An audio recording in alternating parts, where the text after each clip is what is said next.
এই গরমের ভিতর সবথেকে বেশি যেটা প্রয়োজন ওদের পানিটা সবসময় জন্য পরিষ্কার রাখার চেষ্টা করতে হবে। আসসালামু আলাইকুম এভরিওয়ান, কেমন আছেন সবাই? আশা করি সবাই ভালো আছেন। আপনাদের সঙ্গে আজকে শেয়ার করব আমার যে পোলট্রি মুরগির ফার্ম আছে, এখানে আমার যে মুরগিগুলো ছিল ওদের কি অবস্থা, ওদের আপডেট আজকে আপনাদের দেখাবো। মাশাল্লাহ, শুরুতে দেখতে পাচ্ছেন আমার মুরগির ওয়েটগুলো, বয়স হিসেবে ওদের ওয়েট একদম ঠিক আছে, পারফেক্ট। আর ওদের আর সেল করতে বাকি আছে 6-7 দিনের মতো।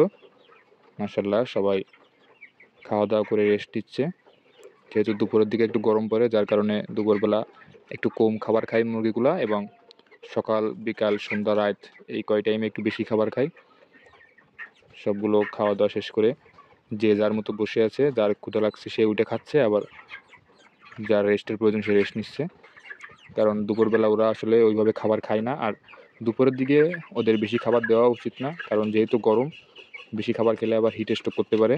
যেহেতু পোলট্রি মুরগি অনেক নরম, এই জন্য আমাদের একটু সতর্ক থাকতে হবে। আর কারণ ওরা তো পানি নষ্ট করে ফেলায়, আমাদের খেয়াল রাখতে হবে পানি যখন নষ্ট হয়ে যাবে আবার পরিষ্কার পানি দেওয়ার।